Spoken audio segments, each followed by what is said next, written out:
Hi, welcome to this part of my review featuring Fabula Ultima TTJRPG.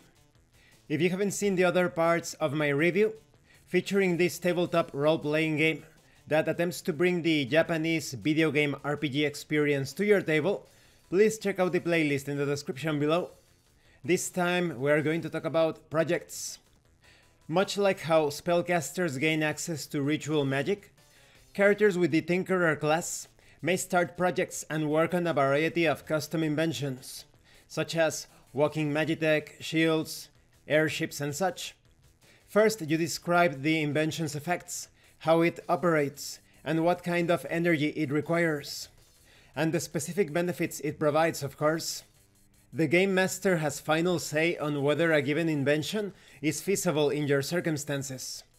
If an invention is complex enough, such as a magitech motorcycle equipped with a cannon acting as both a vehicle and a weapon, the Game Master is free to split the project into two or more separate inventions, each requiring its own individual development process.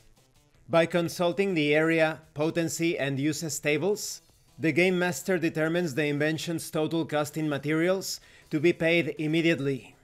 For inventions of medium or higher potency, the Game Master also describes a necessary special ingredient or material. This item cannot simply be purchased and should become the focus of one or two sessions. You may negotiate a terrible flaw with the Game Master.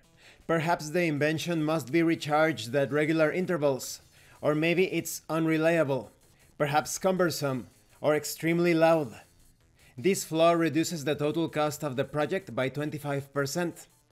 To complete the project, you must reach an amount of progress equal to 1 for every 100 zenith of material costs.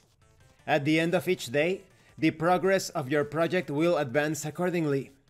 Once the required amount of progress is reached, the invention is created. If you can generate more progress in a day than what is currently needed to complete the project, you may have it ready within a few hours instead. Let's talk about some of the features such as potency, area, uses, and such. When it comes to potency, a medium potency project could involve travel underwater, contain a spell, relay sound or speech, perform a specific operation in place of the inventor, etc. In the case of huge area, perhaps the invention may affect a fortress, a lake, the top of a mountain, a village, or a city block. In the case of uses, maybe it's a consumable project. It can never be used again unless the inventor creates a different copy of it. You also have details on the damage, protection, and healing that a project may involve in the resulting artifact. If you happen to gather precious materials during your adventures, you may use them to pay for the costs of a project. The Game Master has final say on which materials and ingredients can help you cover the cost of a project. You can even hire helpers or assistants in order to speed up the process. Now, the rules for projects are very flexible, but they are designed to allow characters to create something unique and never seen before, not to craft items that can normally be found or purchased, such as equipment. They should be used to provide innovative solutions to problems and obstacles. If the character wants to create multiple copies of an invention, each is a separate project. Turning inventions into easy-to-produce items will inevitably break the game.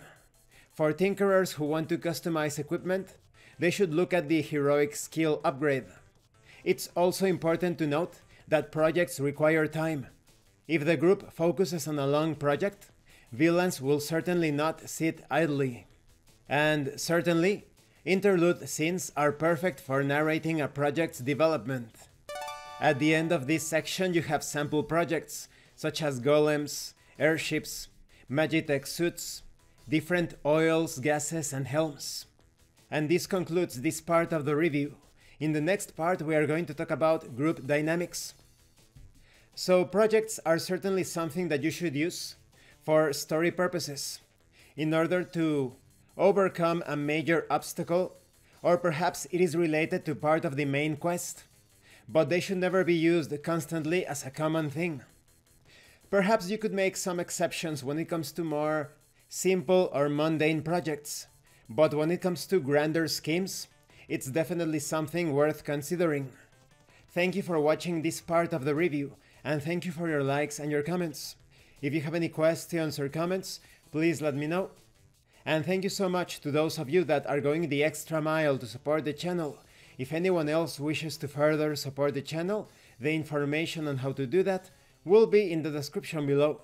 Once again, thank you, and see you later.